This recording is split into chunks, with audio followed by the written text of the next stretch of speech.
Bismillahirrahmanirrahim. Bismillahirrahmanirrahim. Assalamualaikum warahmatullahi wabarakatuh. Jumpa lagi anak-anak sekalian dalam pelajaran sejarah kebudayaan Islam. Kaifa halukum anak-anak sekalian? Semoga anak-anak sekalian selalu dalam rahmat dan lindungan Allah Subhanahu wa Ta'ala. Masih di materi yang sama, yakni kepribadian masa kanak-kanak Muhammad Sallallahu Alaihi Wasallam. Anak-anak sekalian, pelajaran kita ini adalah merupakan lanjutan dari pelajaran yang lalu yang berada di video pembelajaran yang lalu di halaman 27. Silakan anak-anak sekalian bisa membukanya di halaman 27 ya. Di halaman 27 yang mana pada saat itu kita sudah mempelajari tentang kelahiran bayi mulia Muhammad Sallallahu Alaihi Wasallam. yakni beliau dilahirkan di keluarga Bani Hashim, kemudian dilahirkan pada hari Senin 9 Rabiul Awal tahun pertama peristiwa gajah, kemudian bertepatan dengan tanggal 20 atau 22 April 571 Masehi.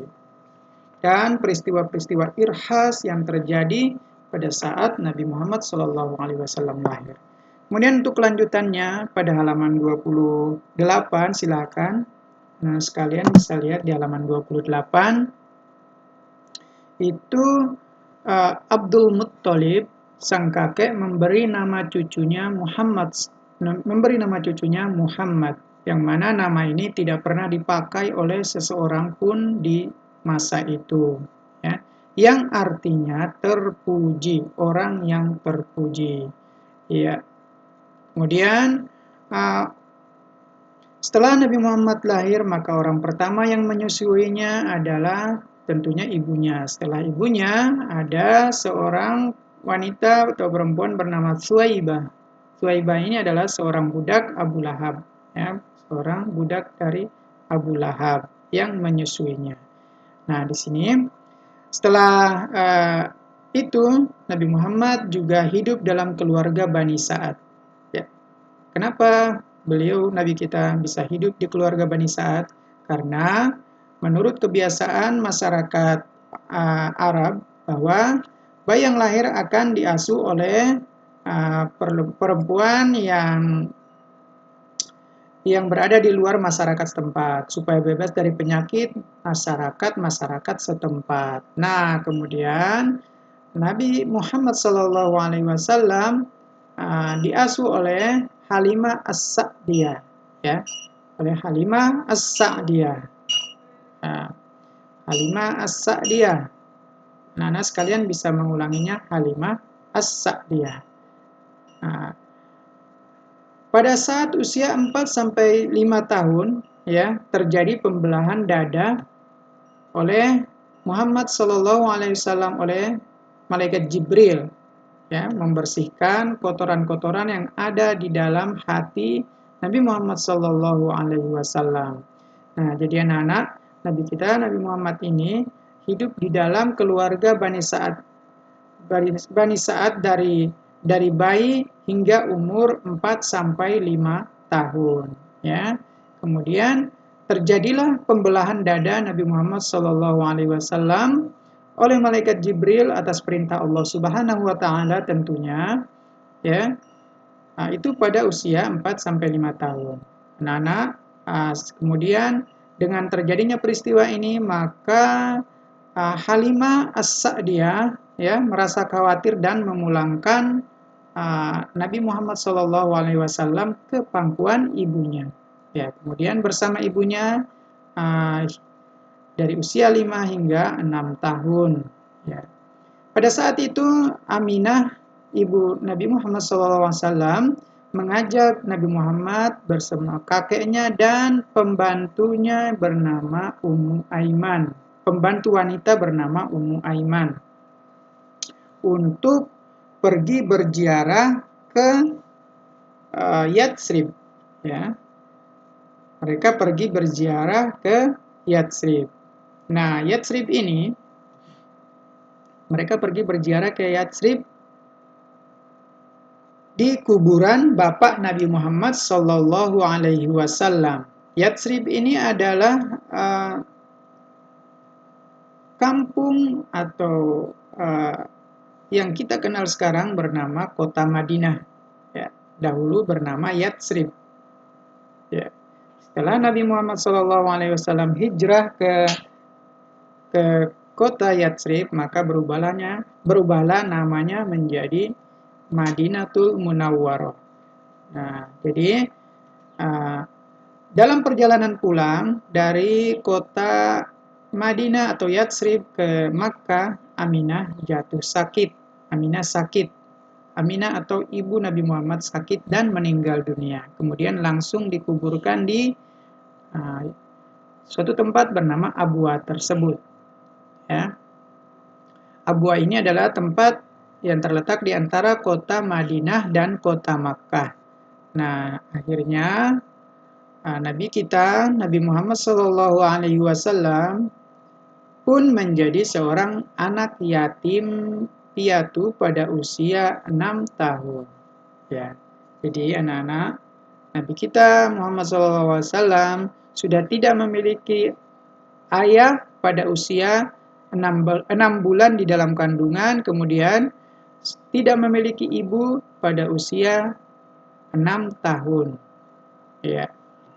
Baik anak-anak, kita lanjutkan ya. Nah, ini adalah peta atau gambar letak daripada kota Abwa. Ya.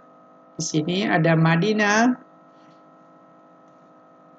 Kemudian di sini ada Makkah. Nah, Nabi Muhammad lahir di Makkah. Ya. Kemudian dia pergi berhijrah, dia pergi berziarah ke Madinah untuk menziarahi kuburan bapaknya, dan pulang dari Madinah, ibunya pun meninggal dunia di suatu tempat bernama Abwa. Ya, suatu tempat bernama Abwa dan dikuburkan di sana. Ya. Baik. Nah, sekalian, akhirnya Nabi Muhammad pun tidak memiliki kedua orang tua dan diasuh kembali oleh kakeknya yang bernama Abdul Muttalib. Kakeknya sangat menyayangi Nabi Muhammad SAW. Nah, bersama kakeknya Nabi Muhammad hidup bersama kakeknya Nabi Muhammad hingga usia 8 tahun. Ya. Nah, Abdul Muttalib sang kakek sangat bersedih melihat cucunya, ya, karena beliau teringat dengan anaknya atau bapaknya Nabi Muhammad yang sudah meninggal pada saat Nabi Muhammad masih bayi. Ya, sang kakek mengasuh ya dengan penuh kasih sayang. Ya, sang kakek mengasuh dengan penuh kasih sayang. Ya. Kemudian ketika Nabi Muhammad berusia 8 tahun, 2 bulan, 10 hari, sang kakek meninggal dunia. Sebelum meninggal dunia, sang kakek sempat berwasiat bahwa sepeninggal beliau, Muhammad dijaga kembali oleh Abu Thalib, pamannya Nabi Muhammad. Ya. Jadi sebelum meninggal, kakeknya sudah berwasiat agar Muhammad dijaga oleh Abu Thalib. Baik, anak-anak sekalian, kemudian kembalilah Nabi Muhammad diasuh oleh pamannya, ya, dan dididik oleh pamannya yang bernama Abu Thalib. Nah, Abu Thalib ini bukan orang kaya, ya, atau orang yang mampu, akan tetapi semenjak dipeliharanya Nabi Muhammad SAW, maka kehidupan daripada Abu Thalib selalu mendapat keberkahan, ya, selalu mendapat keberkahan, yakni hujan turun dengan berkah, ya. Kemudian kemudian ketika Nabi Muhammad SAW berumur 12 tahun, ya, mereka pergi berdagang ke suatu tempat yang bernama negeri Syam, ya. Mereka pergi berdagang ke negeri Sam. Di tengah perjalanan mereka menjumpai seorang pendeta. Mereka menjumpai seorang pendeta atau rahib yang bernama Bahiro. Ya. Kemudian beliau melihat tanda-tanda kenabian dari Muhammad kecil ini, sehingga beliau berkata kepada pamannya bahwa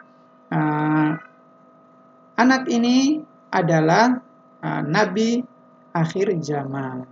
Ya. Oleh karena itu, pendeta ini memberikan saran agar jangan melanjutkan perjalanan karena khawatir akan terjadi hal-hal yang buruk yang menimpa Nabi Muhammad SAW karena orang-orang Yahudi tidak menyukai Nabi SAW. Ya. Kemudian anak sekalian, ketika berumur 15 tahun, Nabi Muhammad SAW ikut membantu kaum Quraisy dalam peperangan yang disebut dengan nama Perang Fijar. Ya. Perang Fijar ini adalah suku Quraisy, ya, suku Quraisy atau sukunya Nabi Muhammad SAW.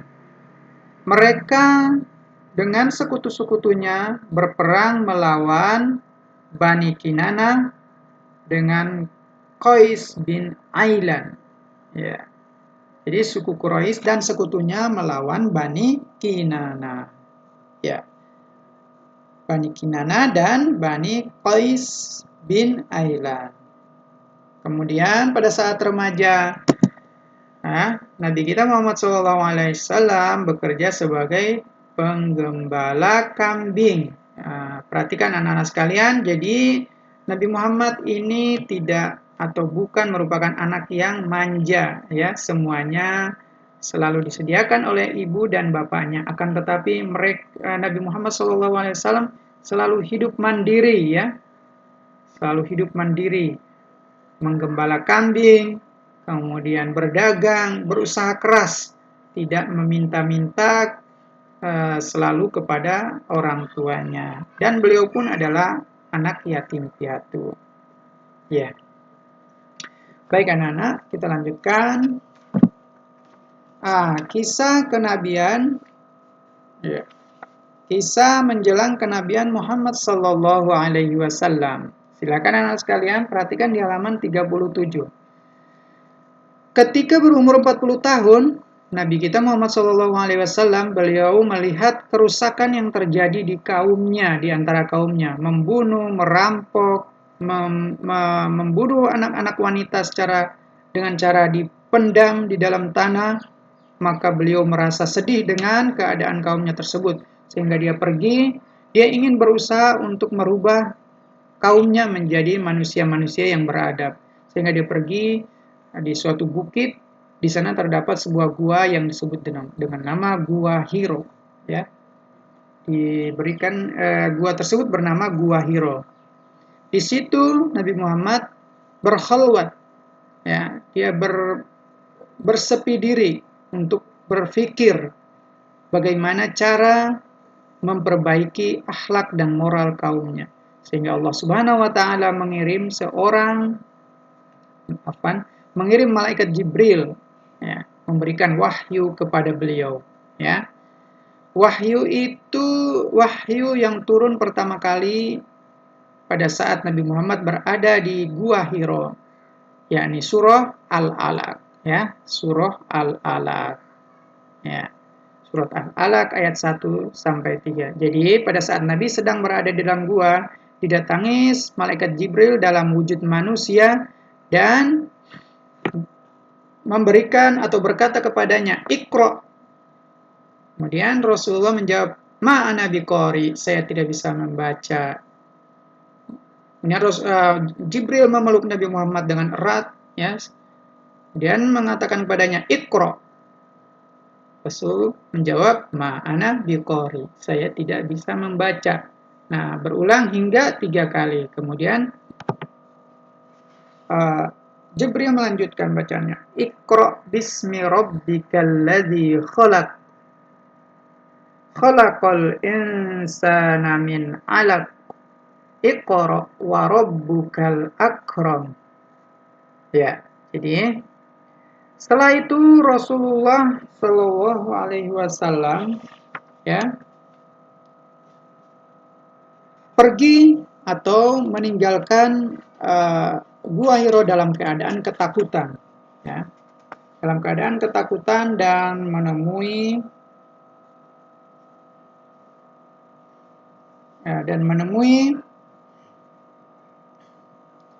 istrinya yang bernama Khadijah, ya, menemui istrinya bernama Khadijah. Kemudian Khadijah pun menyelimutinya, ya. Nah, setelah itu malaikat Jibril datang lagi dengan membawa wahyu, ya, dengan membawa wahyu surah Al-Muddatsir, ya, perintah untuk berdakwah, ya. Jadi malaikat Jibril datang lagi dan memberikan wahyu kepada Nabi kita Muhammad sallallahu alaihi wasallam dengan surah yang terdapat di dalam Al-Qur'an, surah Al-Muddatsir. Ya, bunyinya seperti ini anak-anak sekalian. A'udzu billahi minasy syaithanir rajim. Bismillahirrahmanirrahim. Nah, sekalian juga nanti silakan dibaca di Al-Qur'annya di surah Al-Muddatsir yang terdapat dalam juz 29. Ya ayyuhal muddatsir qum fa'anzir wa rabbaka fakabbir wa thiyabaka fatahhir warrujza fahjur warrujza fahjur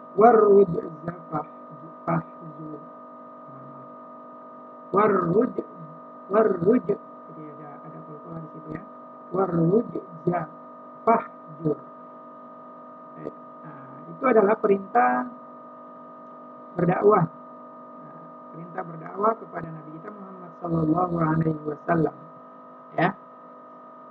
Setelah itu, setelah menerima wahyu tersebut, Nabi kita Muhammad sallallahu alaihi wasallam berdakwah kepada orang-orang terdekatnya, ya, hingga mereka masuk ke dalam Islam. Orang-orang terdekat beliau yaitu Khadijah, istrinya, ya. Khadijah istrinya dari kalangan perempuan, dan Abu Bakar As-Siddiq. Abu Bakar As-Siddiq dari kalangan laki-laki, adalah sahabat dekat Nabi Muhammad sallallahu alaihi wasallam. Dan Ali bin Abi Thalib, adik ponakannya, maksudnya adalah keponakannya.